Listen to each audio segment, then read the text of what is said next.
This is definitely one of my favorite conversations of the month. The Living Ayurveda course. I remember when I first heard of Ayurveda, and it's interesting. And the more I listen to Jordan Peterson and understand more about Western psychology, I realized that I'm like really high in this trait. There's 5 main personality traits in psychology, and one is openness. And I hadn't had much exposure to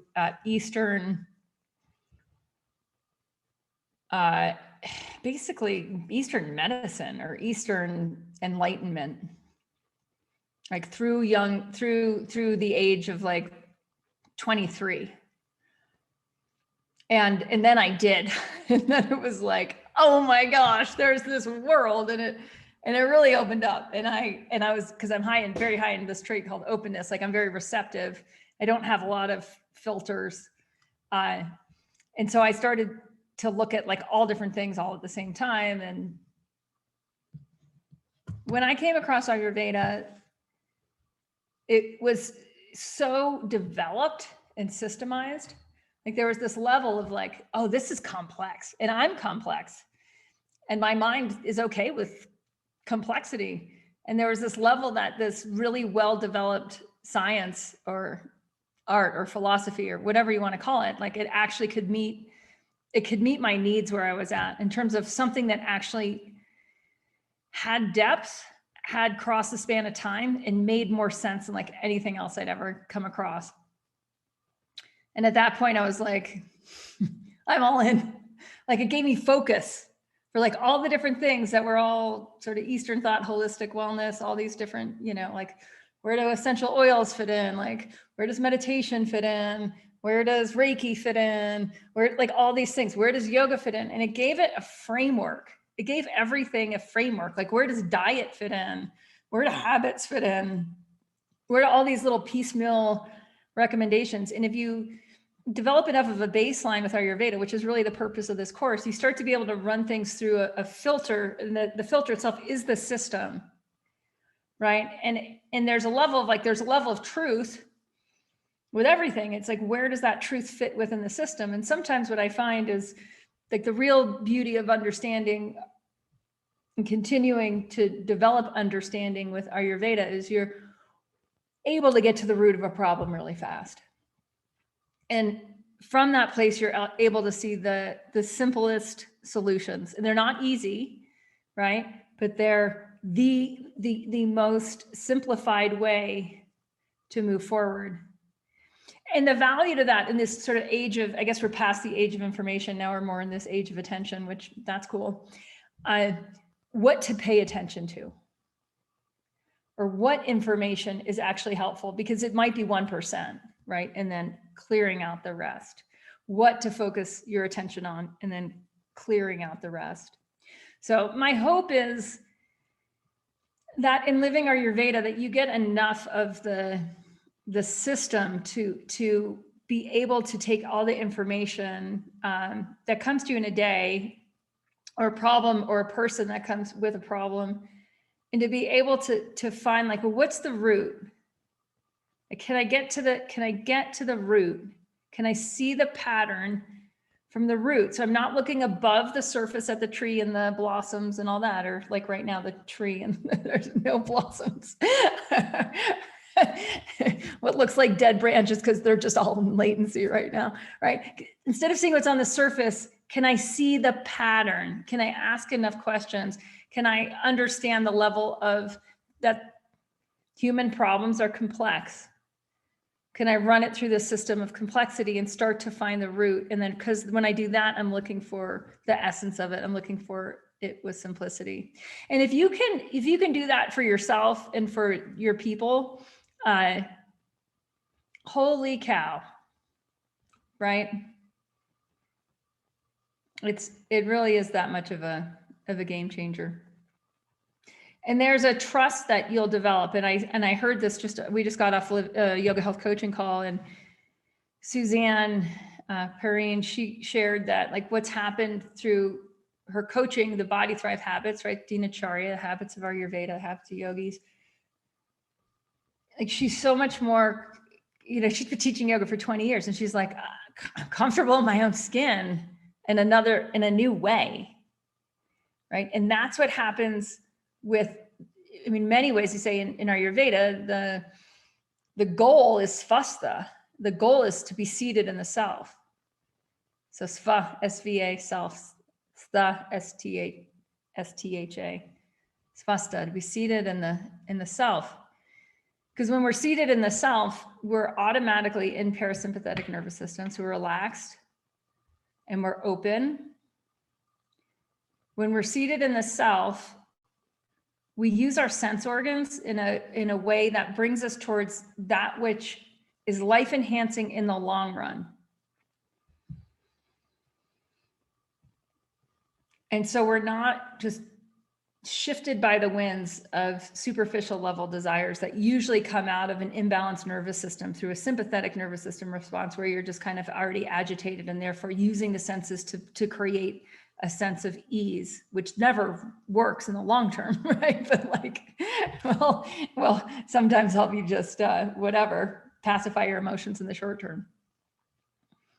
So with this, what's interesting with svastha too, is there is an acceptance of change in time. How some people complain about the weather or complain about the seasons, or complain about the process of aging, right? Or phases of life that other people are in. They're teenagers, they're young adults, they're parents, there's a direct antithesis or push against the life cycle and nature cycles. And what svastha does is says, well, this is all in real time. It's ease in time, happening in the paradox, in the field of time. And what I notice more and more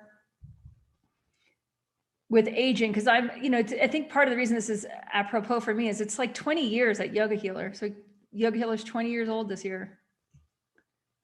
I know, right? Thank you for that, Tanya. Thank you for that. Yeah. So I feel more amazing than at 27. Right? It's like, thank you, gallons of sesame oil. Rub away the ama. It's so interesting. I've learned more about yoga through Ayurveda than through yoga. And I'm essentially, I think this is really appropriate to everyone in here. I'm essentially more helpful as a human being to other people because of Ayurveda than for any other reason. Of the ability to to be in svastha and to be a stand for svastha, right?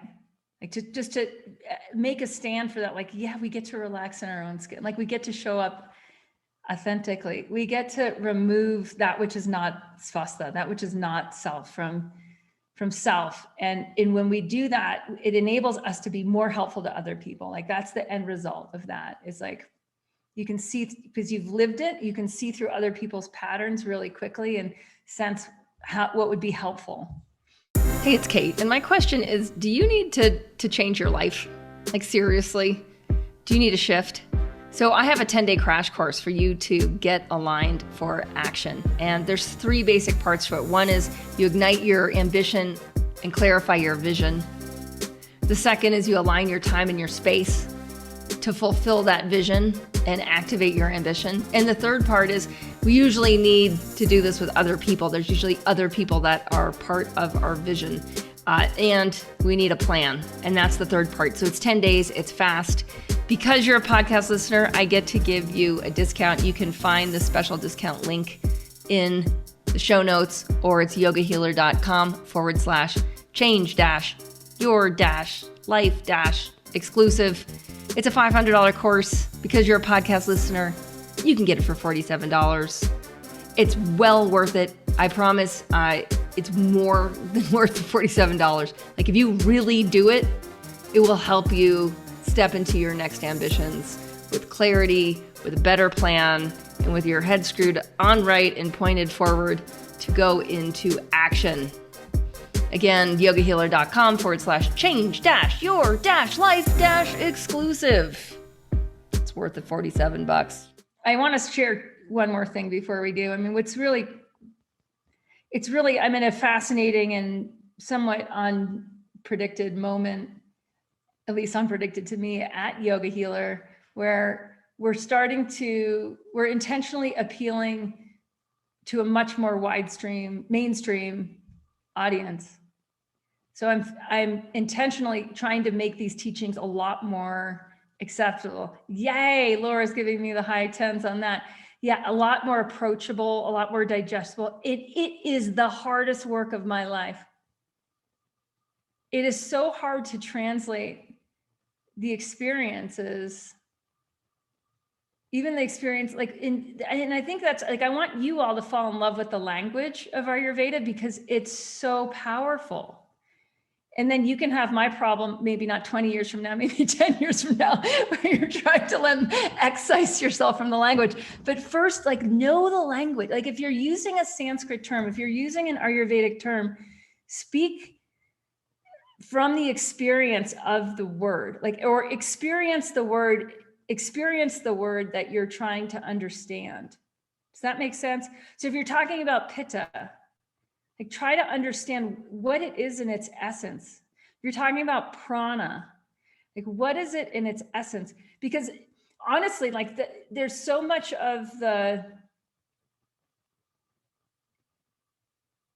quickest way to understand the whole system is through the experiencing it, the one word at a time.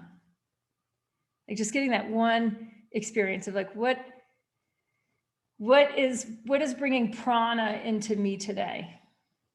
What experiences, what stuff coming in through my senses, what attitudes I'm tuning my mind into, what's bringing prana in? What's taking prana away? Well, that feeling of the life force energy, and the more you're in that, it's the more the whole system of Ayurveda becomes accessible. So in the West, what threw me for a loop for a very, very long time, and still occasionally, I think it still occasionally does, is when people have a scary diagnosis. They'd say this name of a disease, and I've never heard it before, because there's more names of diseases literally all the time, right? So there's this name of a scary disease. I've never heard of it before. And the first thing I think is I don't know anything about it. That's the first thing I think, is I know nothing, which is okay. That's not terrible. But then I Google it. So I learn at least what some of the definitions are of it. What are we actually talking about here? What systems are affected? How is it described in Western medicine and allopathic medicine, usually where the term has come from? Can I understand this from its original language? Now, in understanding it from its original language, I see say I read enough about it, usually it's 2 paragraphs in, and I find out it's an autoimmune disease. This has only happened to me 10 times in the last 10 months. So it's a pretty good example. That's a new autoimmune disease, or that's the new. Okay, well, what do we know about autoimmune? Well, if we take the auto out, auto just means self, and then we end up in immune. Okay, it's related to the immune system. And then at that point, I usually ask why. And with Ayurveda, you want to ask why. Whenever you're trying to understand what's going on, ask why. Why would this person's immune system break down? And it's a treasure hunt. It's and you don't have to be right. I mean, Ayurveda gives you carte blanche on being wrong, because it says try figuring it out and you'll get more information, and then you'll be better at figuring it out. It's very much a learner's mindset in Ayurvedic treatment. Try something. If it doesn't work, you get more information. That didn't work. That made it worse. Well, how? Did it get red and itchy? Did it get dry and scaly? Did the person get even more neurotic? Like, or did they just pass out? Like, you just got more information. Fantastic. Now you can try the opposite and see if that works. So with Ayurveda, with so much as you're applying it, as you're learning it and applying it, and people will, you'll hear things and you'll think, I don't know anything about it. And just learn a little tiny bit about it and then ask, like, why? That's all I did with COVID, with the COVID symptoms.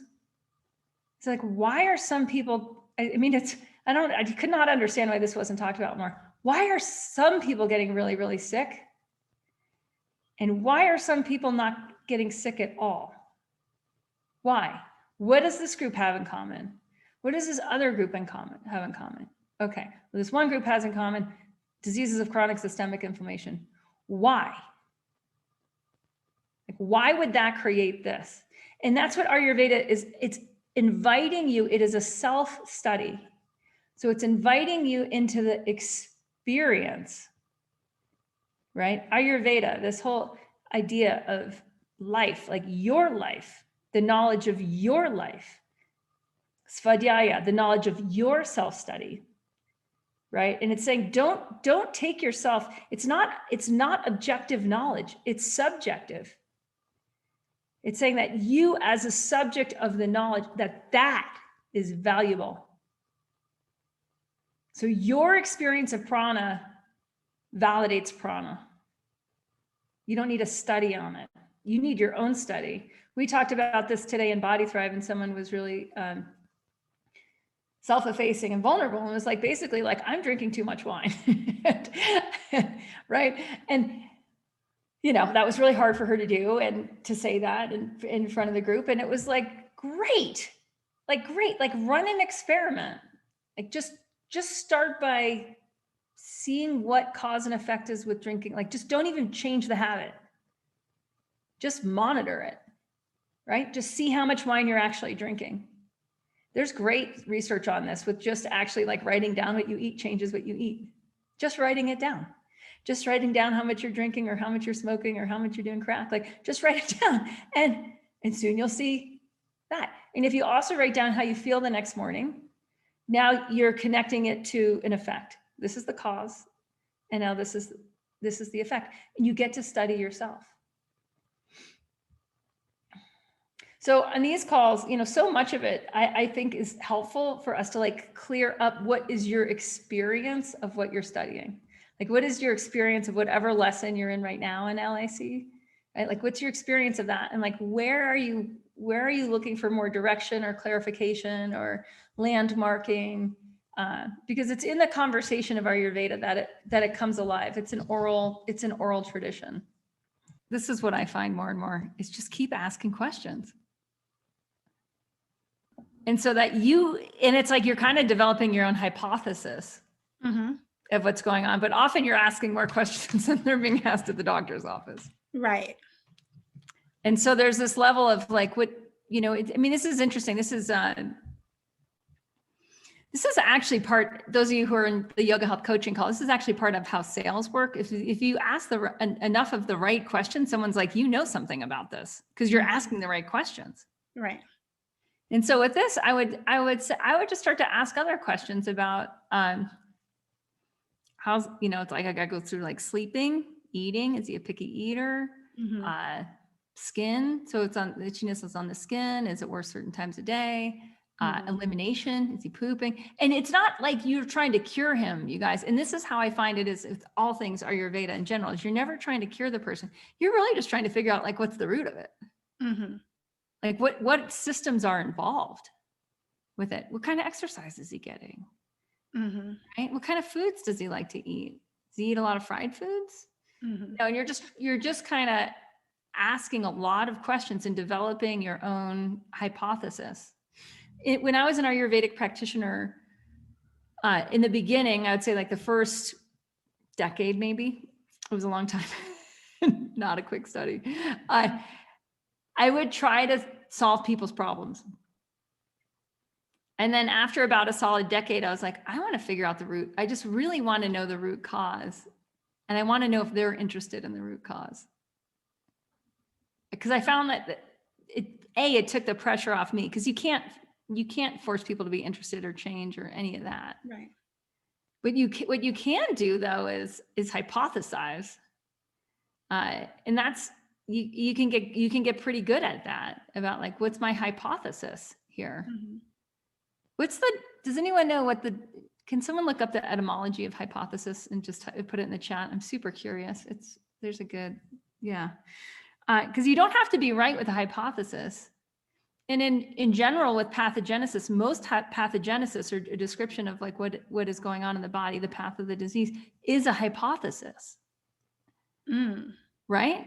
And then you have treatment, and then from the treatment you get more information, and then you're like, oh no, we were wrong about that. It's actually this. And you see this all the time when people go to the hospital or to the doctors or whatever. Like, it's not the right thing that's being diagnosed. So with Ayurveda, I think we can get a lot closer, because we can determine things like, is there ama or not? Right? Is there, how tweaked out is the nervous system? Like, how much stress is the nervous system under? Is this person relaxed? They're sleeping well, they're digesting well, or they're not? And I mean, these big, broad categories of questions start to paint a pretty big picture in terms of what can get better. Yeah, you can also, that Cate's point, you can also get them interested in what the root is just by asking questions. Yeah, exactly. And you can also ask them, I mean, this is something that I use all the time. Like, what do you think is causing it? Like, what do you think is causing his itchy skin? You know, I mean, it's so amazing how, like, we have, I mean, I still do this all the time. So I'm like, when I say we, I'm talking about myself. It's like, we have so outsourced diagnostics and authority to this.